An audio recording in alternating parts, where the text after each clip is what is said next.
Green Book is a 2018 film directed by Peter Farrelly starring Viggo Mortensen and Mahershala Ali.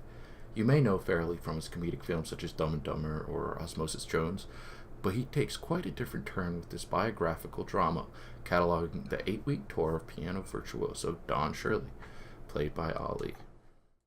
Joined by his driver and bodyguard, Tony Lip, played by Mortensen, the two embark on a tour through the Deep South in 1962. Shirley, being of color in this year and in this area of the United States, is an obvious setup for conflict from the outset. Shirley and Lip drive from state to state, setting up for performances and staying in hotels until the next gig calls for them to hit the road once again. A relationship that began as one of pure business and professionalism ends up developing into a friendship of love and admiration. Being a fan of Ali and Mortensen, I was excited to see these guys in a film together. And the chemistry, though rough in the beginning because the characters really didn't like each other at the outset, but the whole film, they just developed this real chemistry, and I really believed it throughout the whole film. And that was by far my favorite aspect of the film. Sadly, this is basically where my compliments end, because if I had to describe this movie, it'd be aggressively average. And it did very little to leave an impact on me. Two of my largest gripes that constantly took me out of the film were the writing and the actors that were like the lesser characters. Pretty much every scene, our main characters are interacting with someone they've never met before, some stranger from another town, and those actors' lines of dialogue were just so forced and so fake that it took me out every time, and like I was on the verge of cringing like throughout this whole film, and that really put me off. The characters that had maybe 5 lines of dialogue couldn't keep a believable expression on their face, and it ruined every scene that something like that happened. But I don't think the acting was completely at fault, because the writing was just so not good.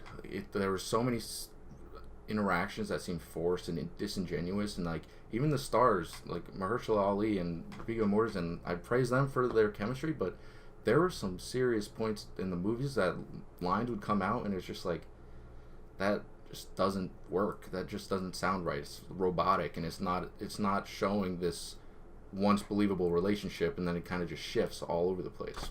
I just didn't feel like that writing was there at all. One of my biggest issues with the story as a whole was the downplaying of the main character's racism. They touched upon Tony's initial racism in the beginning of the film. That was it. That was the only time in the entire movie that he showed any hint of racism, and throughout the rest of the movie he always had Dr. Shirley's back. He would always protect him, even though he was being paid to do his job.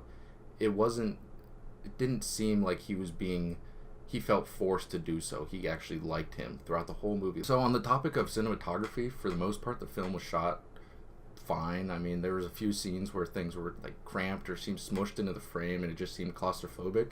The pacing was fine. The movie moved at a normal speed, and it was decent for the most part, but after a while the movie just became very repetitive and predictable. That was a huge bother, but nothing really bothered me as much as the score, which was just so generic. It was just, I feel like I've heard the same soundtrack 100 times over in every film that I've been shown in a school classroom that was teaching me empathy or something like that. Just like the melancholy piano and the quiet strings, just nothing stood out to me. Now, I could see this film receiving criticisms for the way it dealt with racism that I talked about earlier, because this also feels like films that I've watched in classrooms to teach me about racism. It's geared towards a white audience, it has a white director, it has a white protagonist, and pretty much every scene that the black character is in trouble, the white character comes and saves them. And I just felt like this is a movie that probably came out like 20, 30 years ago that could have taught something to some group of people, but now it almost seems like a movie just to make older generations feel better about themselves. I don't know.